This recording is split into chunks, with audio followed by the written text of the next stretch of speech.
किसी भी लैंग्वेज का सबसे इंपॉर्टेंट पार्ट रहता है उसके पहले से प्री डिफाइंड वर्ड्स, जिनको हम कीवर्ड्स के नाम से जानते हैं। हर लैंग्वेज में अपने कुछ रिजर्व वर्ड्स होते हैं जिनको कीवर्ड्स कहा जाता है।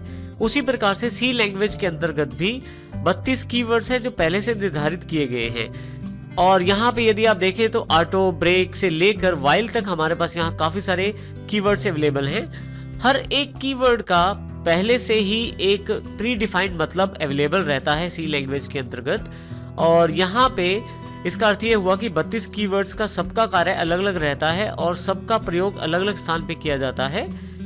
यहाँ ये भी ध्यान रखने की जरूरत है कि हम अपने वेरिएबल के जो नाम हैं, जो मेमोरी आइडेंटिफायर्स हैं, जो हमने थोड़ी देर पहले देखे थे, उनका नाम रखने के लिए इन कीवर्ड्स का इस्तेमाल नहीं कर सकते। ये ध्यान देना बहुत जरूरी है कि हम अपने वेरिएबल्स का नाम रखने के लिए अपने कीवर्ड्स का इस्तेमाल नहीं कर सकते, अन्यथा हमारा कंपाइलर हमें एरर देगा। इसी के साथ ये भी ध्यान रखना जरूरी है कि आपको ये याद रखने की आवश्यकता नहीं है। जैसे जैसे हम सी लैंग्वेज को सीखना शुरू करेंगे, इनका प्रयोग भी हम साथ साथ सीख जाएंगे और उसके द्वारा ही हम इनका प्रयोग भी करेंगे।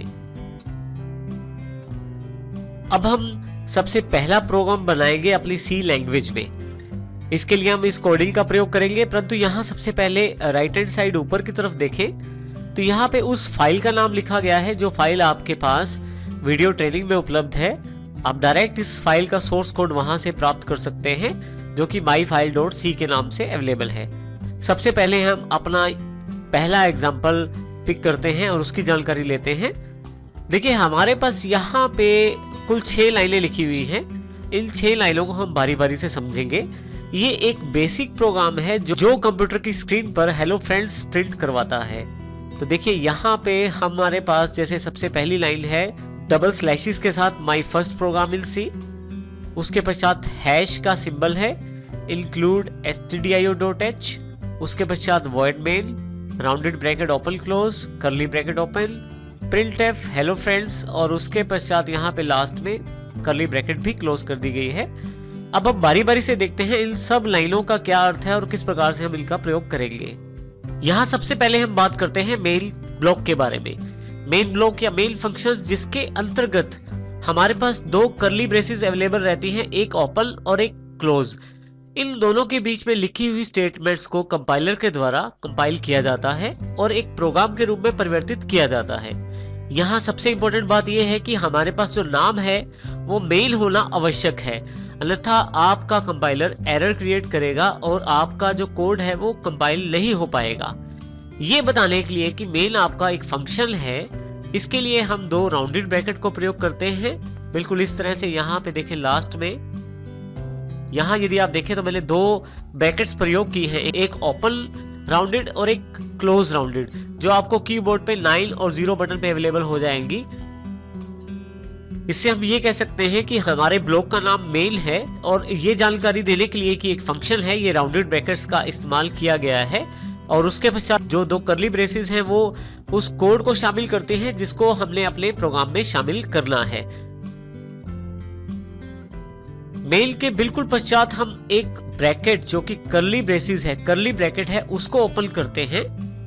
ये कर्ली ब्रैकेट ये बताती है कि हमारा जो प्रोग्राम का सोर्स कोड है वो यहां से शुरू है और ये अर्थात यहां से हम अपनी प्रोग्रामिंग स्टेटमेंट्स को लिखना शुरू कर सकते हैं। यहाँ सबसे पहले हमारे पास कर्ली ब्रैकेट अवेलेबल रहती है जो कि ओपनिंग कर्ली ब्रैकेट कहलाती है, जो इस बात की जानकारी देते हैं कि यहाँ से हमारा प्रोग्राम शुरू है और यहाँ से हम अपनी प्रोग्रामिंग स्टेटमेंट्स को शामिल कर सकते हैं। अपनी प्रोग्रामिंग स्टेटमेंट्स को लिखने के पश्चात हमारे पास यहाँ पे सबसे लास्ट में फिर से एक एंडिंग कर्ली ब्रैकेट को देना जरूरी रहता है, जो ये जानकारी देती है कि हमारी प्रोग्राम स्टेटमेंट्स यहाँ तक थी, अर्थात इसके पश्चात हमारी प्रोग्रामिंग स्टेटमेंट्स नहीं है और हमारा मेन ब्लॉक या मेन फंक्शन यहाँ पे खत्म होता है। नेक्स्ट हम बात करते हैं printf फंक्शन की। printf फंक्शन पहले से प्री डिफाइंड फंक्शन अवेलेबल रहता है जिसके लिए हमें एक हेडर फाइल जरूरी रहती है इंक्लूड करनी, परंतु अभी हम बात करते हैं printf की। printf का प्रयोग आप आपके प्रोग्राम के द्वारा प्रदान की जाने वाले आउटपुट को अपने कंप्यूटर स्क्रीन पे देखने के लिए करते हैं। जब आपका प्रोग्राम आपको कोई आउटपुट देता है तो आप उसको अपनी कंप्यूटर स्क्रीन पे देख सकते हैं। उसके लिए आप printf का इस्तेमाल करते हैं।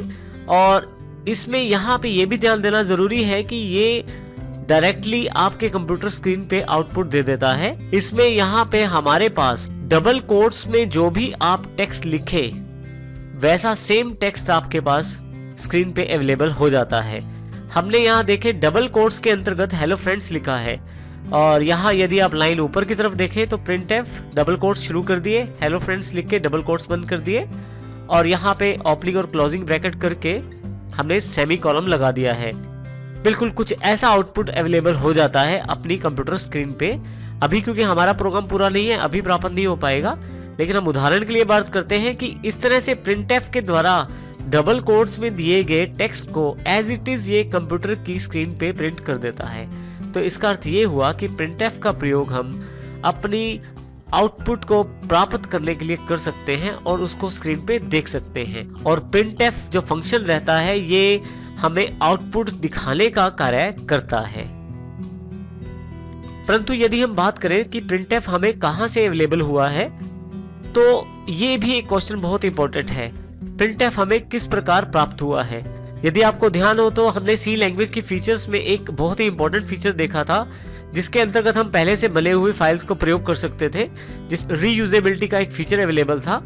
यदि हम बात करें printf की, तो printf पहले से ही सी लैंग्वेज में परिभाषित किया गया है, डिफाइंड किया गया है stdio.h हेडर फाइल के अंतर्गत, और हम इसको अपने प्रोग्राम में शामिल कर सकते हैं, अपने प्रोग्राम में प्रयोग कर सकते हैं यदि हम stdio.h फाइल को अपने प्रोग्राम में शामिल करें। इसको हम सीधे तौर पे ये कह सकते हैं कि printf फंक्शन का प्रयोग करने के लिए हमें stdio.h फाइल को अपने प्रोग्राम में शामिल करना होता है, क्योंकि printf जो फंक्शन है ये stdio.h फाइल का भाग है। हमारे पास काफी सारे फंक्शंस, काफी सारी हेडर फाइल्स में अवेलेबल रहते हैं। यहाँ पे .h एक हेडर फाइल को रिप्रेजेंट करता है।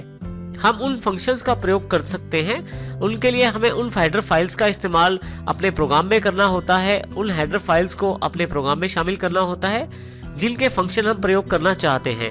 तो इसका अर्थ ये हुआ कि हमें stdio.h को अपने प्रोग्राम में शामिल करना है। शामिल करने का कुछ तरीका इस प्रकार रहता है। इसके लिए हम डायरेक्टिव स्टेटमेंट का प्रयोग करते हैं, अर्थात हैश लगाकर इंक्लूड लिखते हैं, और यहाँ हम ये बताते हैं कि कौन सी फाइल हमें अपने प्रोग्राम में शामिल कर ली है। देखिए यहाँ पे लेस देन सिंबल और ग्रेटर देन सिंबल के बीच में हमने stdio.h लिखा है, जो ये जानकारी देता है इन दोनों सिंबल्स के बीच में लिखी गई फाइल को हम अपने इस प्रोग्राम में शामिल करना चाहते हैं। जैसे ही हम ये लाइन लिखते हैं, उसके पश्चात हम stdio.h के हम सभी फंक्शंस को अपने प्रोग्राम में प्रयोग कर सकते हैं।